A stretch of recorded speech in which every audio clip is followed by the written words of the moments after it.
Olá, indivíduo fascinante, o que acontece? Meu nome é Rafael Jordão e hoje eu vou falar sobre por que eu parei de beber. Uma quantidade meio surreal de pessoas se identificou com a forma como eu expliquei o motivo pelo qual eu parei de fumar, né, a cannabis.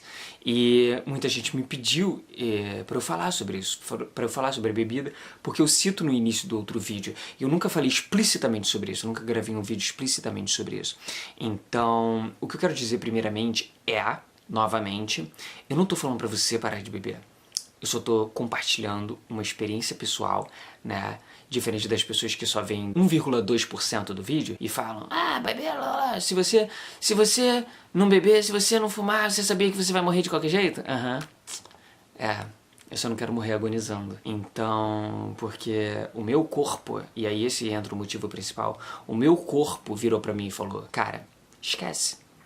Eu não vou mais processar essa substância que você gosta de consumir, porque eu não tinha mais ressaca no dia seguinte, eu tinha ressaca 2 horas depois, e o que eu quero dizer com isso é o que ninguém gosta de falar sobre, as diarreias quentes, né, que chovem da gente. Eu não tinha isso quando eu enchia a cara de vodka, cachaça, né, dreia e caninha da roça. Eu tinha isso quando eu tomava 2 garrafas de 600 com um brother de Antártica.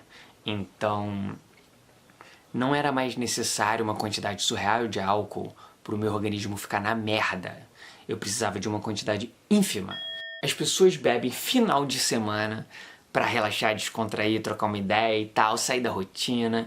E eu não tinha rotina. Eu só queria beber. Porque o que acontece é que é meio que uma fuga da realidade, percebe? E por realidade eu não digo uma coisa filosófica e tal, né, ou científica, por realidade eu digo o que você precisa encarar no seu dia a dia uma vez que você adentra a fase adulta. Então você vai precisar se bancar, você vai precisar, né, fazer as coisas funcionarem, as pessoas vão passar de muito felizes quando você está estudando para completamente contrariadas porque você é um desempregado. Então, vamos lá, né? A vida bateu na porta. E aí você vai ter que se virar. E a maior parte das pessoas não consegue lidar com essa pressão. Então elas, no final de semana, relaxam. Porque a semana inteira é um peso.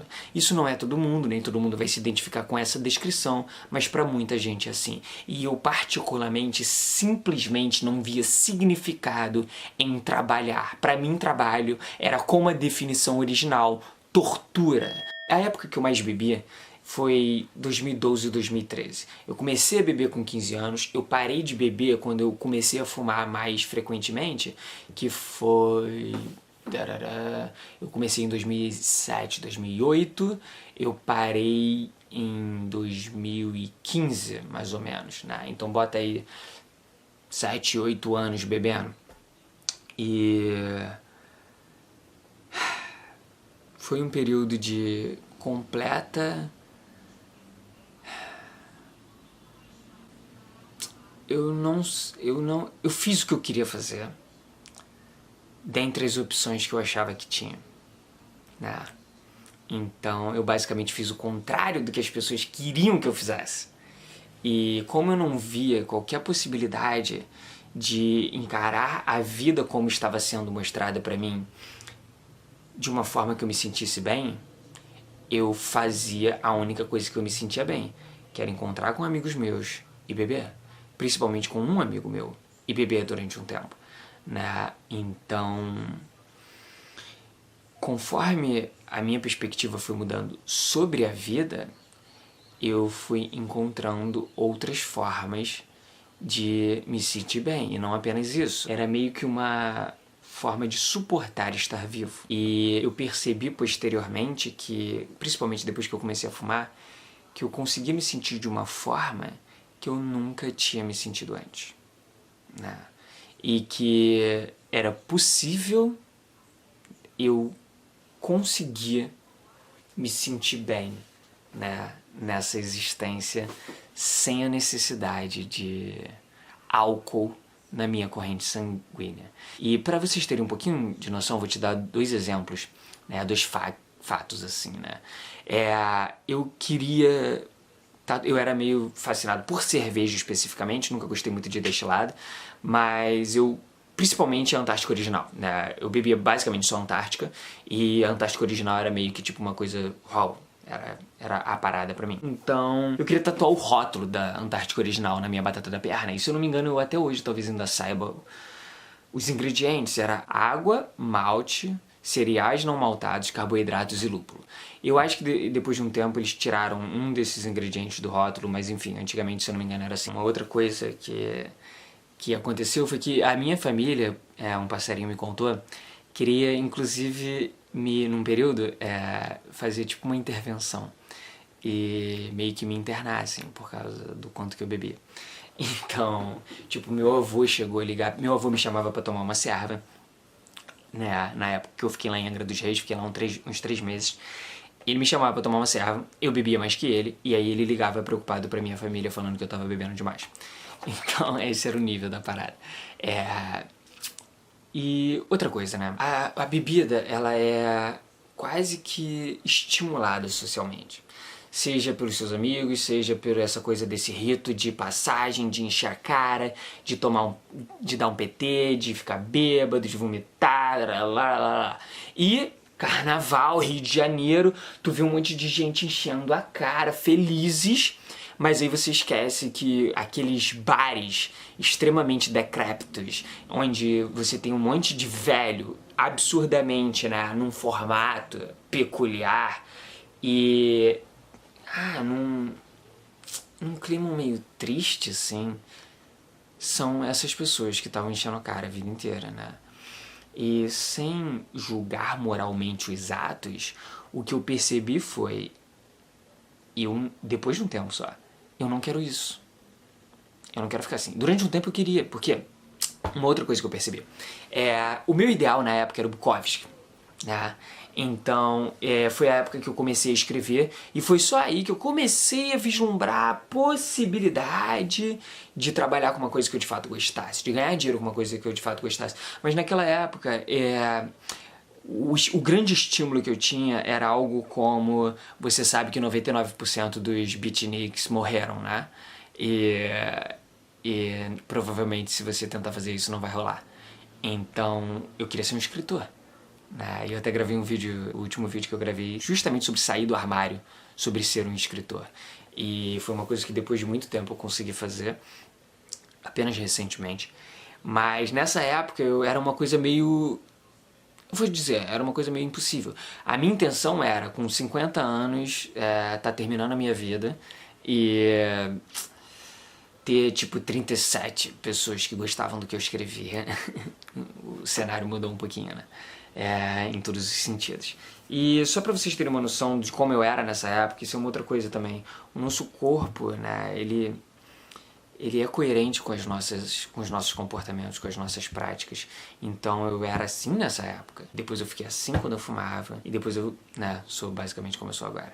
E o que eu percebi é que eu utilizava a bebida como um subterfúgio para muitas coisas, principalmente por causa da timidez, também para me entorpecer o suficiente para eu não pensar sobre os meus problemas, para eu não pensar sobre... não eram problemas, para eu não pensar sobre as minhas responsabilidades enquanto adulto, né?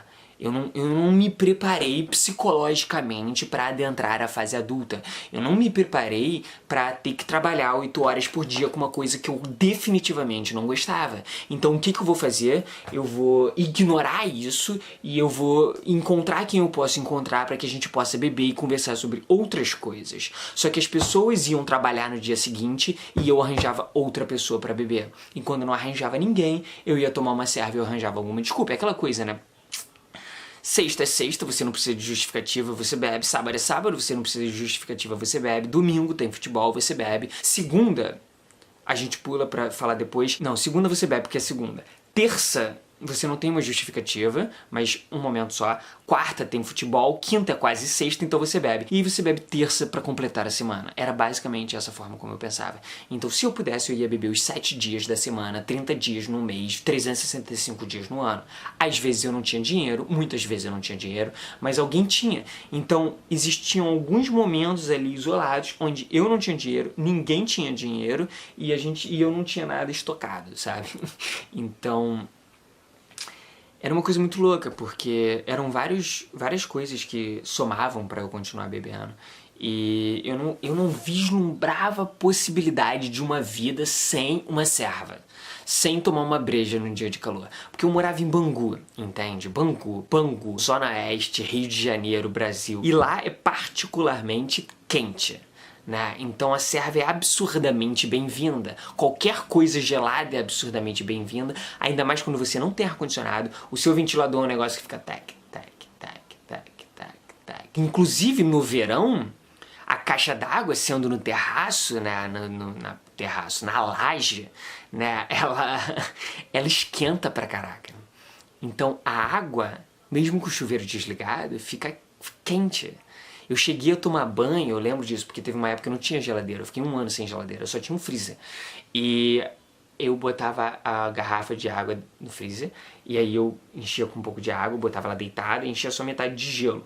E aí eu enchia de água da outra metade, e eu ia tomar banho jogando água gelada em cima de mim, porque eu não aguentava a água absurdamente quente num dia em que Bangu faz normalmente 39, 40, 41, 42, né?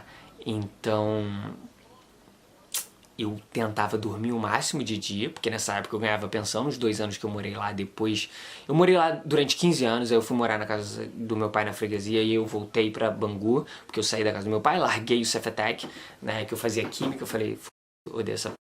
E eu voltei pra Bangu. E morei na casa de um brother, minha mãe faleceu, eu fui morar onde ela morava porque ela já estava alugando, tinha um tempo de contrato e eu continuei o contrato dela. E rachei com o brother 1 ano e fiquei 1 ano só morando sozinho, que ele voltou pra casa da mãe dele. Nessa época, eu bebi muito. E eu escrevi muito, né? Foi quando eu comecei a tomar gosto pela escrita. Isso foi muito interessante. Mas o que eu quero comunicar também é que eu fiz o que fazia sentido pra mim. Mesmo quando o que fazia sentido pra mim me fazia mal. Fisiologicamente. E o que eu quero comunicar, quando eu falei da cannabis, eu tentei passar uma coisa que era um pouquinho mais abrangente, né? Que era a diferença entre ferramenta e limitação. Na bebida, pra mim, é diferente. Na bebida era uma questão de um subterfúgio que era pouco eficiente pro que eu queria. Então, eu parei de beber porque eu não aguentava mais. E durante um tempo eu continuei indo a festas e lugares e ainda tomava e aí me arrependia. E chegou uma hora que eu falei, eu tenho que parar de ceder a esse conformismo social de cara, para de palhaçada, que frescura, pô, vai parar com tudo agora, parou de beber, não sei o que lá, vai fazer o que agora? Parou de f*** também, né? Parou de transar e tal. Sociedade, né? Amigos e pessoas completamente sem noção, porque a maior parte das pessoas não entende o que é alcoolismo. E eu nunca fui clinicamente diagnosticado. E aí quando eu paro de beber as pessoas acham, mas você parou pra sempre? Eu parei, eu não quero mais. Essa pequena chantagem emocional, essa coerção implícita numa fala que às vezes é uma brincadeira, tipo, você vai me deixar beber sozinho? Cara, sério? Isso não é frescura? Esses pequenos detalhes, né? São atitudes passivo-agressivas, né? Que basicamente são coerções para que você haja em conformidade com a outra pessoa. E se uma pessoa realmente se importa contigo, ela não vai fazer isso. Ela vai simplesmente respeitar a tua individualidade. E vai tomar a serva dela, a cachaça dela, o licor dela, o que for dela, e vai deixar você tomar o que você quiser. E vai deixar você fazer o que você quiser. Porque dentro da tua liberdade, dentro do teu espaço, né?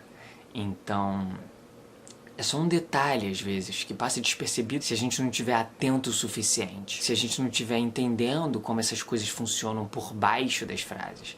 Uma coisa que eu falei há um tempo atrás, eu cheguei até a postar no Instagram, as pessoas normais escondem o que elas querem dizer no que dizem e o que querem fazer no que fazem. Agir realmente, falar realmente é uma coisa rara. As pessoas em geral não fazem isso. Perceba o que está por baixo das palavras. E talvez a pessoa que está falando não tenha consciência de que isso significa isso. Mas isso não significa que você tem que ignorar pelo simples fato dela não ter consciência disso. Então, eu quero dar um grande relato porque talvez isso seja útil para algumas pessoas e talvez a grande coisa a ser extrapolada daqui é não se conformar ao que os outros estão fazendo só porque os outros estão fazendo. Testa de fato o que faz sentido pra você. E isso vai servir pra bebida, isso vai servir pra fumar, isso vai servir pra relacionamentos, isso vai servir pra onde você mora, isso vai servir pra tipo de trabalho que você faz, o que você quer estudar, como você gosta de se vestir. Tudo isso vai servir pra tudo. Mas você precisa de coragem pra não se conformar, porque a pressão social para que você se conforme é gigantesca. As pessoas, a família, a religião, a sociedade vão querer que você faça o que elas estão fazendo.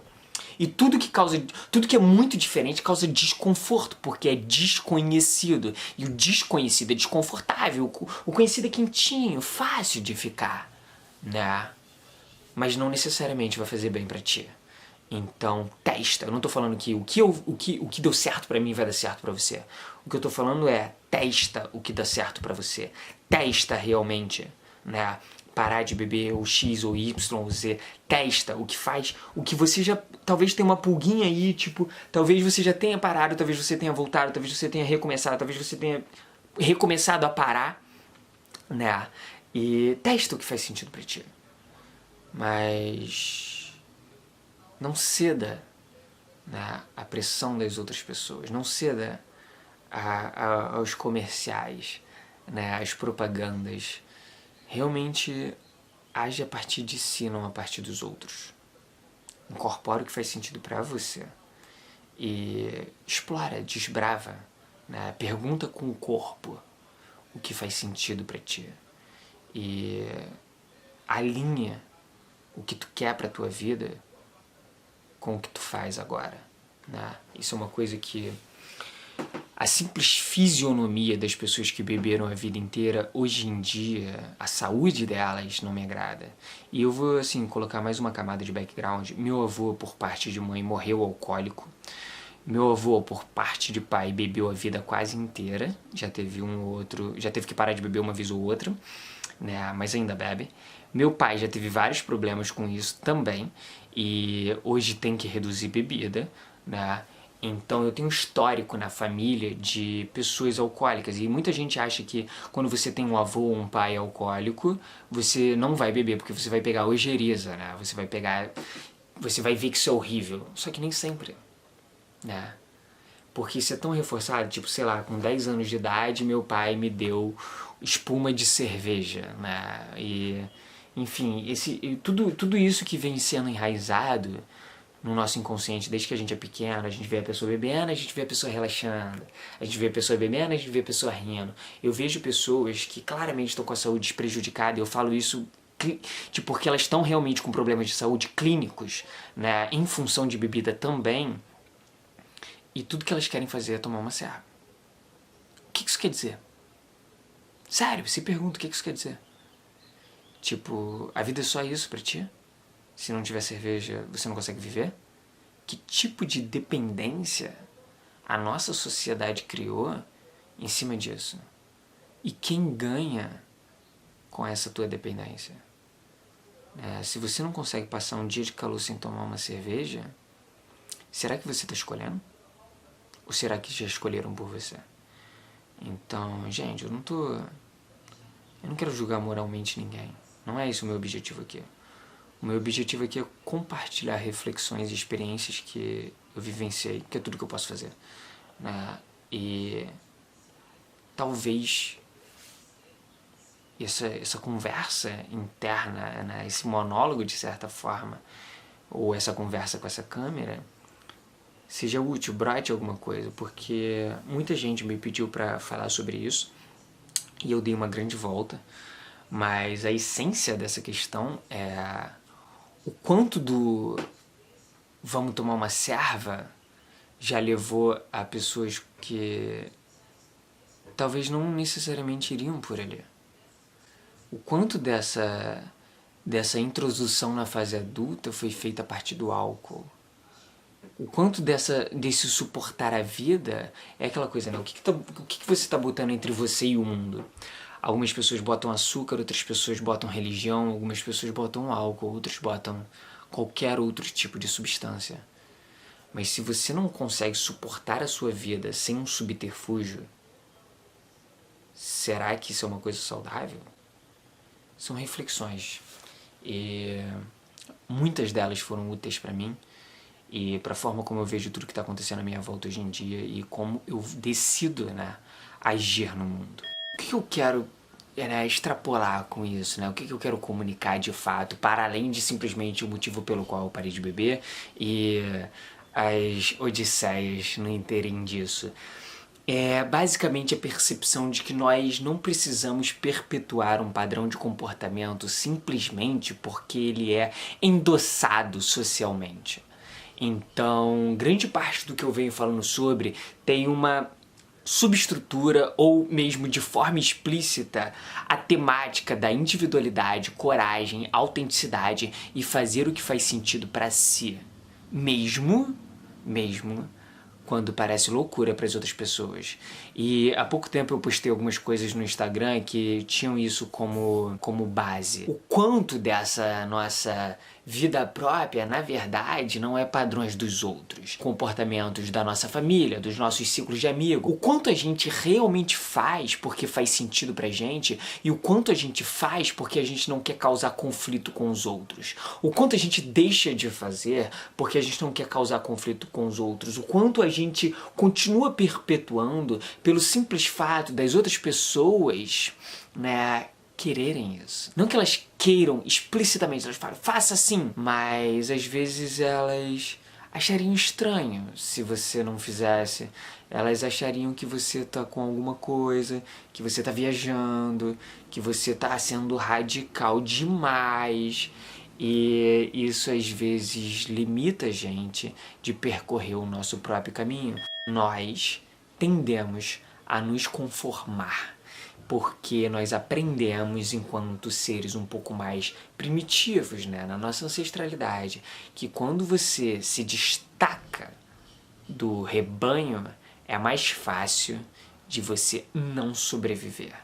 Então, existe uma camada gigantesca inconsciente que faz com que a gente continue reproduzindo o que o grupo está reproduzindo, pelo simples fato do grupo estar reproduzindo, e que se a gente não reproduzir, eles podem, né, excomungar a gente, expulsar a gente. E durante a nossa infância e adolescência isso acontece o tempo inteiro. O que é o bullying, se não uma demonstração de você não é do meu grupo? Porque você não é do meu grupo, porque você não é do meu time, eu vou te esculachar, né? Seja psicologicamente, seja fisicamente, seja o que for.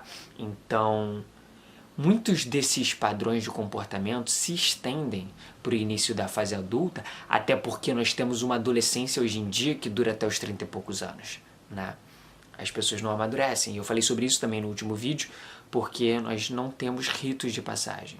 Nós não temos realmente, culturalmente enraizado na nossa sociedade hipercivilizada, ocidental principalmente, ritos que simbolicamente introduzam as pessoas mais jovens na fase adulta, né? Tudo que a gente faz é, no momento, virar e falar, agora não é mais suficiente estudar, agora você tem que trabalhar, né? Isso para quem precisa. Conformismo e alcoolismo, né? Como essas duas coisas estão juntas. Na minha experiência pessoal, eu posso falar, eu escolhi beber. Eu tinha uns 14 anos a primeira vez que eu bebi, e foi tipo, tava muito calor, eu tomei uma cerveja, não gostei, mas tava gelado. Morava em Bangu, tudo gelado é bem-vindo, né? Aí ok, 2 meses depois tomo outra, depois tomo um vinho mais docinho, né? Um vinho tinto, meio vagabundo. E primeira ressaca, primeiro PT, primeiro darará. E aí aquilo vai sendo normalizado, né? E aí você começa a associar positivamente alguns fatores. Tipo sair com os amigos, liberdade, autonomia, né? Então, tu começa a reproduzir coisas pelo simples fato de você poder. E porque antes era meio que proibido. Porque até os 18 anos você não pode beber. E depois você pode. Então esse não pode é meio que uma forma de falar faz. Só que inconsciente. É tipo assim, eu vou reprimir isso aqui, né? Mas eu sei que ali na frente você vai soltar. Então não é uma forma madura de apresentar qualquer coisa para um adolescente, para um jovem, né? Então a nossa sociedade é uma merda em fazer isso, em nos introduzir às coisas, em nos apresentar as diferentes experiências que nós podemos ter, seja pessoalmente, subjetivamente ou externamente. Então, o que acontece é que, independente da substância, nós somos apresentados de maneira, vamos dizer, insuficiente. Por que eu parei de beber? Parei de beber porque meu corpo não aguentava mais. Isso é um lado. Eu parei de beber porque eu queria testar como era não beber. Outro lado. Eu parei de beber porque fumar era mais gostoso pra mim, né? E eu parei de fumar, mas enfim, isso é outra coisa. E eu parei de beber porque eu tive a coragem, depois de um tempo, de testar como era não fazer isso. E eu percebi, ao ficar sem beber, que não era realmente uma coisa que fazia sentido pra mim. Era uma coisa que fez sentido pra mim durante uma parte da minha vida. Mas um rio não é uma de suas curvas. E nós não somos nossas respectivas personalidades atuais. Então, o que faz sentido, o que faz absurdo sentido numa parte da minha vida, não necessariamente vai fazer na outra. E na época a bebida era tipo 90% de quem eu era. Ela estava relacionada ao ideal que eu tinha, né, de escritor, do bêbado, né? E dessa coisa do bêbado, pra mim era uma coisa positiva, pra tu ver como eu falo, mas ao mesmo tempo tinha um lado negativo, mas tinha uma romantização da bebida que é favorecida pela nossa cultura, seja essa coisa do exagero, seja do samba, seja do não ligar, né, seja essa coisa do tô cagando e tal, não sei o que, vamos beber, mas isso é uma cultura isso é uma cultura, essa questão, isso é uma cultura, né? Isso é uma cultura, não é uma coisa que você testou na tua vida simplesmente e fez sentido pra ti e tu começou a fazer. Você começou a reproduzir o que a tua cultura fazia. Eu comecei a reproduzir o que a minha cultura fazia. E quando eu vi, eu já tinha incorporado aquilo na minha personalidade. E quando eu cortei com isso foi extremamente poderoso pra mim. No sentido de que eu me vi de fora, assim. É tipo quando eu parei de assistir futebol. As pessoas acham muito estranho, né? E quanto mais... Romper um padrão é um troço absurdamente poderoso. E quando a gente rompe padrões que não fazem bem pra gente, e aí vai ser diferente pra cada um, que tipo de padrões faz bem ou não, mas quando a gente faz isso, quando a gente identifica um padrão que não faz bem pra gente e a gente rompe com ele, um padrão de comportamento, isso é absurdamente poderoso. E é como se você tivesse o tempo inteiro olhando um quadro daqui e você fizesse isso, né? Você se distanciasse, você ganha clareza, você se desapega e você fala, caraca, o tempo todo era só isso. Sei lá, eu acho que uma parte é entender se a gente tá fazendo uma coisa porque faz sentido pra gente ou se a gente tá reproduzindo um padrão. E se eu não consigo ficar sem, até que ponto eu realmente estou escolhendo isso, né? E eu não acho que é saudável, e aí cada um pode ter uma opinião diferente. Eu não acho que é saudável nós não termos clareza se nós estamos ou não escolhendo. Nós não termos clareza se a gente está perpetuando um padrão simplesmente porque as outras pessoas perpetuaram. Então tem uma frase que está em um dos livros que eu estou escrevendo, que é o quanto a gente se reprime pela mera presença de outras pessoas na nossa cabeça. E o que eu quero dizer com isso é, nós temos representações internas da opinião dos outros, de imagem dos outros, do que os outros pensam, acham, etc. e tudo mais. E muitas vezes essas pessoas se tornam juízes dentro de nós, né? E elas governam parte das nossas ações, ou minimamente toldam, limitam, né, cortam as nossas asinhas em relação a algumas coisas. Então quando eu penso, eu acho que eu vou dar um tempo na bebida, e alguém me liga me chamando para tomar uma serva, eu me sinto desconfortável em falar, pô, então, vou tomar um suco, você toma serva, tá tudo ok, né? Quando eu parei, por exemplo, de comer carne ou etc, coisas assim, eu senti um pouquinho disso também. Quando eu parei de beber eu já sentia, mas eu tava fumando e ainda tinha um outro escape. Quando eu parei de comer carne não tinha muito escape, né? Então, o que acontece é que as pessoas tendem a achar estranho. Mas você parou de beber, mas por quanto tempo? Mas por quê? Mas por quê? Agora virou santo, né? Agora, né? Então, essa noia conformista, essa necessidade de igual ao outro, é uma coisa que me causa um desconforto no estômago. É uma coisa que eu não consigo mais, né, processar, digerir, porque eu não consigo me conformar. E cada vez mais eu me sinto mais capaz e em paz com o simples fato de discordar das outras pessoas, mesmo que crie um conflito, se isso significa incorporar o que faz sentido pra mim. Então, até que ponto... E aí eu não tô falando da bebida especificamente, eu tô falando de todo o espectro de comportamento que nós reproduzimos. Pega cada um desses fatores e ganha clareza sobre o simples fato, da simples possibilidade de você estar reproduzindo uma coisa porque simplesmente você nunca testou parar. Você nunca concebeu, né, essa possibilidade de não fazer isso. Porque todo mundo tá fazendo. E porque você já normalizou. E porque você começou muito cedo. E porque parte faz com que você se sinta bem. Mas talvez você se sinta bem sem fazer também. E não tem o lado negativo disso. O que eu tô falando aqui não é faz isso ou faz aquilo. Né, no sentido de bebida é boa, bebida é mal, para de beber, não é nada disso. É simplesmente, né, para aquelas pessoas que são extremamente resistentes, faz o que faz sentido pra ti. Testa. Vive a partir de você. E eu tô falando isso simplesmente porque é uma coisa que fez sentido pra mim e talvez faça sentido pra outra pessoa. Né? Muita gente se identificou com o vídeo da cannabis e muita gente não. Acontece. O meu objetivo é simplesmente que a minha vida, que a minha experiência sirva de exemplo particular, a partir do qual se pode extrapolar algo um pouco mais abrangente e que dessa forma pode ser comunicado de maneira útil, pragmática para as outras pessoas. Então eu realmente espero que o que eu falei aqui seja útil para ti. A gente se vê no próximo vídeo, no próximo post, no próximo podcast. Meu nome é Rafael Jordão.